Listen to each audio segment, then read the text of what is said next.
Hello friends, দেখো নেমন্তন্ন আছে বিয়ে, তো সেখানে যাব। আমি সেজেছি, দেখো ঠান্ডার মধ্যে তো হাইনেক পরেছি। হ্যাঁ, শাড়ি তো পরতেই হবে, বিয়ে মানে তো শাড়ি। হ্যাঁ, এমনিতে সেরকম শাড়ি পরি না। তো কেমন লাগছে একটু কমেন্টে তোমরা জানাও, তাই না? নিশ্চয়ই ভাবছো যে দাদাভাইকে দেখাচ্ছে না, দাদাভাইকেও দেখাচ্ছি। দাদাভাই কীভাবে রেডি হয়েছে, আসো একটু আসো।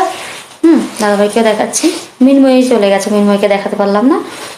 এই দেখো দাদাভাই রেডি হয়েছে। তো আমাদের দুজনকে কেমন লাগছে বলো, ভালো লাগছে তো? একটু কমেন্টে জানাবে। ঠিক আছে, টাটা, বাই বাই।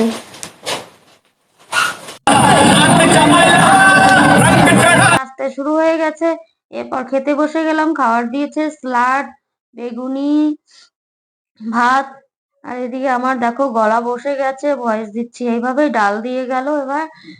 হুম বিয়ে বাড়ি মানেই তো জানো খাওয়া দাওয়া, আর খাওয়া দাওয়া একটা মিক্স সবজি দিয়েছে। রান্নাটা খুব সুন্দর হয়েছিল। এবার মাটন দিয়ে গেল। তো খুবই ঠান্ডা লেগেছে। খাচ্ছি দেখো, রান্নাটা ভালো হয়েছে।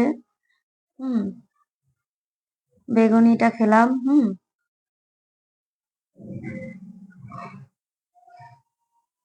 দেখো বন্ধুরা, বরমশাই খাচ্ছে, ওর কাছেও ভালো হয়েছে রান্নাটা, বললো যে না ভালো হয়েছে, ও বেশ খেয়েছে।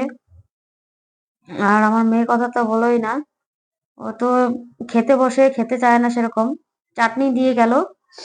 এই দেখো, চাটনি তো কম বেশি প্রায় সবাই পছন্দ করে, দই চাটনি, তাই না? মিষ্টি দিয়েছে দু রকমের।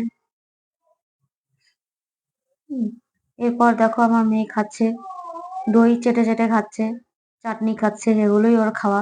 মিষ্টি খাবে। হুম তো দেখো দই খাচ্ছে, আর মুখটার আকার ইঙ্গি কি করবে দেখো। দেখো দই মুখে দিয়ে দেখো, দেখো দেখো দেখো। হুম তো দেখো, আবারও নাচতে শুরু হয়ে গেল খাওয়া দাওয়ার পর। Tata, bye bye.